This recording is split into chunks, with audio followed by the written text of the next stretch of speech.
This is Optimal Living Daily, episode 2260, Reclaiming Confidence and Joy Through Creative Recovery by Danica Glenn of learningtofly.org. And I'm Justin Malik, your very own personal narrator. And we're going to jump right into another post and start optimizing your life. Reclaiming Confidence and Joy Through Creative Recovery by Danica Glenn of learningtofly.org. It seems impossible, but the desire for it won't go away. You yearn for a more creative life that expresses the real you, brings you joy, and gives you a sense of freedom, but you're feeling drained by the circumstances and people in your life. As creatives, we are often the energy source for other people. We don't take enough time to nurture and care for ourselves, yet we are readily available to care for others. To start reclaiming your confidence and joy, you've got to stop giving your power away. You can start this process by releasing 4 habits that are draining you dry and zapping all of your creative energy. Let's take a closer look at each of them. Habit number 1, lack of self-trust. Self-trust is the foundation of creative recovery. It is developed by learning how to create a safe space for yourself by becoming the good parent you may not have had. Spending time alone is a great way to hear your inner voice and understand what you really need and desire. This is critical to know yourself at a deep level and become the sole authority figure in your life. The more willing you are to act on your hunches and ideas, the more opportunity you will have to validate your inner wisdom. This will build your confidence and increase your ability to take risks by trying new things. Habit number 2, people-pleasing. If you're anything like me, you may have had trouble figuring out the difference between being a good person and a people-pleaser. As women, we have been trained to believe it is best to put the needs of others before our own. This prevents us from learning how to take good care of ourselves without the guilt. Here are some specific signs of people-pleasing from my own life.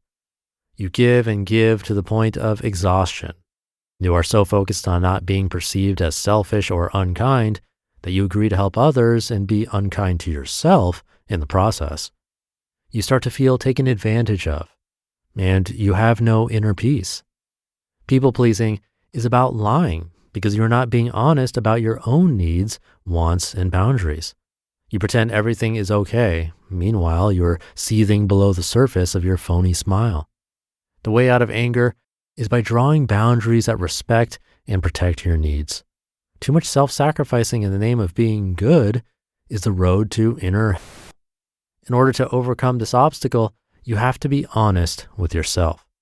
Still not sure if you are people-pleasing or just being a good person?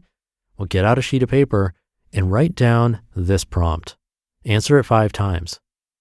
I betray myself when blank. Your answers will help you see what actions you need to take to protect and respect yourself. Habit number 3, self-sabotage. At the heart of self-sabotage is a belief system that is in conflict with what we desire. We may not even realize what we are doing to ourselves. When we hit a ceiling on how we define ourselves and what we believe is possible for our lives, we become uncomfortable. You may notice this is exactly when your inner saboteur takes over. You start doing things that feel good in the moment but cause you great harm in the long run. When self-sabotage strikes, you're suddenly overcome with the desire to do anything other than take steps towards your real desires. Shop online for hours and spend money you don't have? Binge watch Netflix for 8 hours? Drink the night before an important morning meeting? Coincidence? I think not. The key to stopping self-sabotage is expanding what you believe is possible for your life. And habit number 4, that negative voice in your head. How well do you receive compliments? What do you say about yourself in conversation with others? One of the most harmful ways to zap your confidence is by letting that negative voice in your head run unchecked.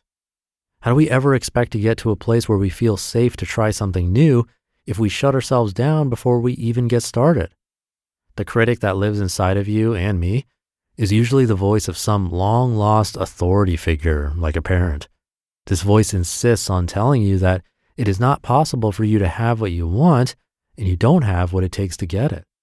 It is so important to challenge that inner critic if you intend to push the boundaries of how you see yourself and increase your confidence. It's not an easy task because the critic doesn't disappear. It just takes on new forms as you continue on your journey to creative recovery. It is important to develop strategies to deal with your inner critic when it attacks. Reaching creative recovery. Confidence, joy, and creative recovery comes from embracing who we truly are. This requires healing ourselves of the people-pleasing disease, self-sabotage, the critic within, and most importantly, learning how to trust ourselves. You just listened to the post titled Reclaiming Confidence and Joy Through Creative Recovery by Danica Glenn of learningtofly.org. And thank you to Danica. Some important habits to kick as we get closer to the weekend. I think one of the hardest here is the negative voice in our heads, if that's something you struggle with. Because if you have struggled with it, then it's likely been a part of your thinking for many, many years. And as she said, it doesn't just disappear. Help with a therapist, meditation, journaling, and or writing down your thoughts all might work. It depends from person to person. But in either case, the first step is noticing it in the first place, which takes a lot of work in the first place. So while it's easier said than done, it's a huge one that can have a massive impact on your life if you keep paying attention to it. So I'll leave it there for today. Have a happy rest of your day without that negative inner voice. And I'll see you tomorrow where your optimal life awaits.